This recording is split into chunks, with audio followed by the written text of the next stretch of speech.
Chapter 10, The Return of the Shadow, by Arthur Conan Doyle. I woke with a heavy heart the next morning, for I knew that Jim would be home before long, and that it would be a day of trouble.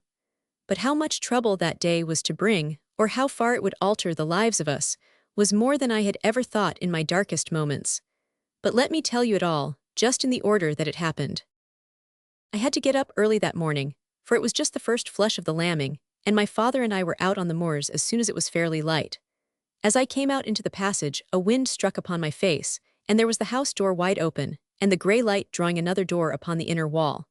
And when I looked again, there was Eddie's room open also, and Delap's too, and I saw in a flash what that giving of presents meant upon the evening before. It was a leave-taking, and they were gone. My heart was bitter against Cousin Eddie, as I stood looking into her room. To think that for the sake of a newcomer she could leave us all without one kindly word, or as much as a handshake. And he, too, I had been afraid of what would happen when Jim met him, but now there seemed to be something cowardly in this avoidance of him. I was angry and hurt and sore, and I went out into the open without a word to my father, and climbed up onto the moors to cool my flushed face. When I got up to Coromure, I caught my last glimpse of Cousin Eddie. The little cutter still lay where she had anchored, but a rowboat was pulling out to her from the shore. In the stern I saw a flutter of red, and I knew that it came from her shawl. I watched the boat reach the yacht and the folk climb onto her deck. Then the anchor came up, the white wings spread once more, and away she dipped right out to sea. I still saw that little red spot on the deck, and Delap standing beside her. They could see me also, for I was outlined against the sky, and they both waved their hands for a long time, but gave it up at last when they found that I would give them no answer.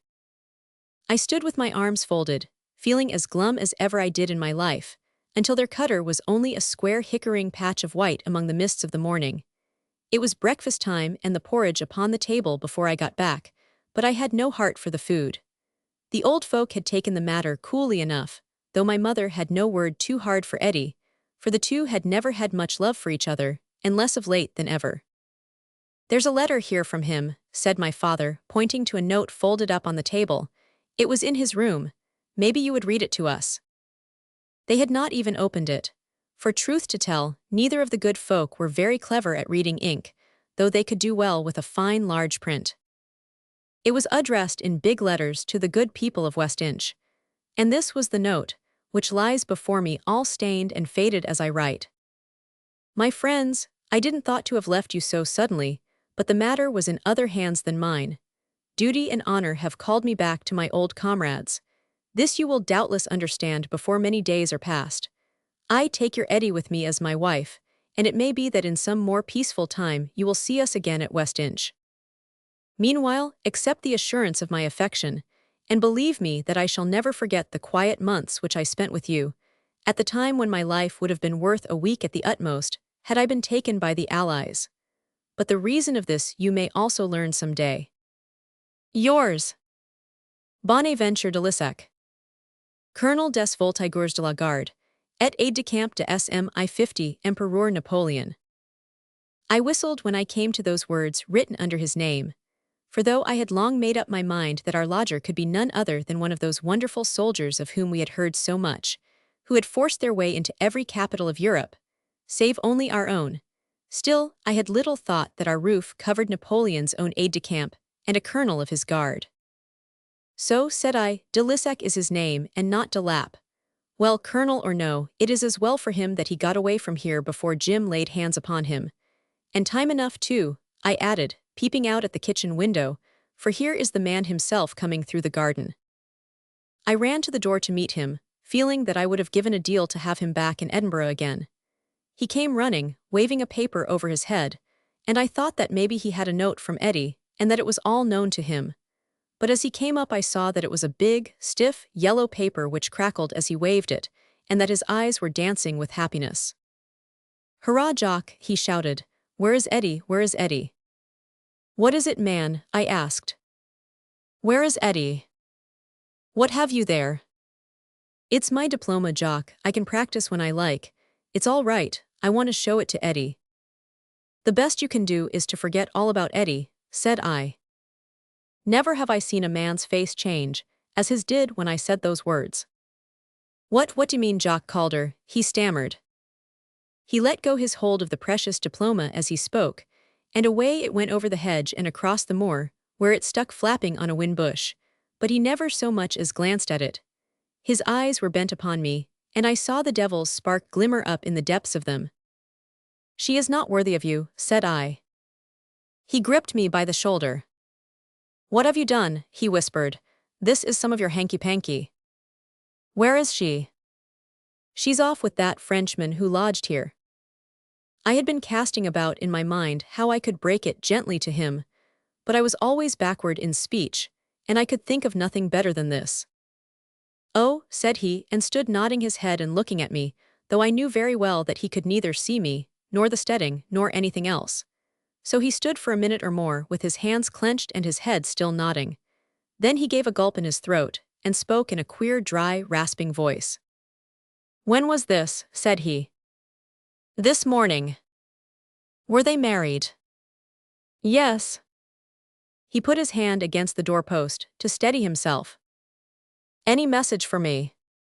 "She said that you would forgive her." "May God blast my soul on the day I do. Where have they gone to?" "To France, I should judge." "His name was de Lapp, I think." "His real name is de Lissac, and he is no less than a colonel in Boney's Guards." "Ah, he would be in Paris likely. That is well, that is well." "Hold up," I shouted. "Father, father, bring the brandy." His knees had given way for an instant, but he was himself again before the old man came running with the bottle. "Take it away," said he. "Have a soup, Mr. Horscroft," cried my father, pressing it upon him. "It will give you fresh heart." He caught hold of the bottle and sent it flying over the garden hedge. "It's very good for those who wish to forget," said he. "I am going to remember." "May God forgive you for sinful waste," cried my father aloud. "And for well-nigh braining an officer of His Majesty's infantry," said old Major Elliot, putting his head over the hedge. "I could have done with a nip after a morning's walk, but it is something new to have a whole bottle whiz past my ear. But what is amiss, that you all stand round like mutes at a burying?"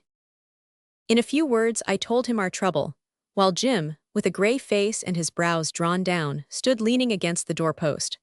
The Major was as glum as we by the time I had finished, for he was fond both of Jim and of Eddie. "Tut, tut," said he. "I feared something of the kind ever since that business of the Peel Tower. It's the way with the French. They can't leave the women alone. But at least de Lissac has married her, and that's a comfort. But it's no time now to think of our own little troubles, with all Europe in a roar again, and another 20 years' war before us, as like as not." "What do you mean?" I asked. "Why, man, Napoleon's back from Elba, his troops have flocked to him, and Louis has run for his life. The news was in Berwick this morning." "Great Lord," cried my father, "then the weary business is all to do over again." We thought we were out from the shadow, but it's still there. Wellington is ordered from Vienna to the Low Countries, and it is thought that the Emperor will break out first on that side. Well, it's a bad wind that blows nobody any good. I've just had news that I am to join the 71st as senior major. I shook hands with our good neighbor on this, for I knew how it had lain upon his mind that he should be a cripple, with no part to play in the world. "I am to join my regiment as soon as I can, and we shall be over yonder in a month, and in Paris, maybe, before another one is over." "By the Lord, then, I'm with you, Major," cried Jim Horscroft. "I'm not too proud to carry a musket if you will put me in front of this Frenchman." "My lad, I'd be proud to have you serve under me," said the Major. "And as to de Lissac, where the Emperor is he will be." "You know the man," said I. "What can you tell us of him?" "There is no better officer in the French army, and that is a big word to say.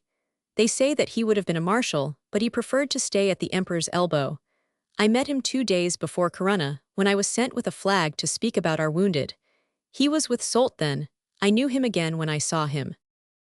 "And I will know him again when I see him," said Horscroft, with the old dour look on his face. And then at that instant, as I stood there, it was suddenly driven home to me how poor and purposeless a life I should lead, while this crippled friend of ours and the companion of my boyhood were away in the forefront of the storm. Quick as a flash my resolution was taken. "I'll come with you too, Major," I cried. "Jock, Jock," said my father, wringing his hands. Jim said nothing, but put his arm half round me and hugged me. The major's eyes shone, and he flourished his cane in the air. "My word, but I shall have 2 good recruits at my heels," said he. "Well, there's no time to be lost, so you must both be ready for the evening coach."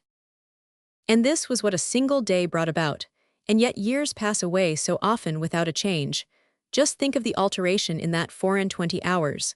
De Lissac was gone, Eddie was gone, Napoleon had escaped, war had broken out, Jim Horscroft had lost everything, and he and I were setting out to fight against the French.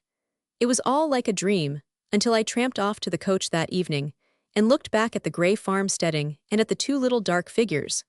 My mother with her face sunk in her Shetland shawl, and my father waving his drover's stick to hearten me upon my way.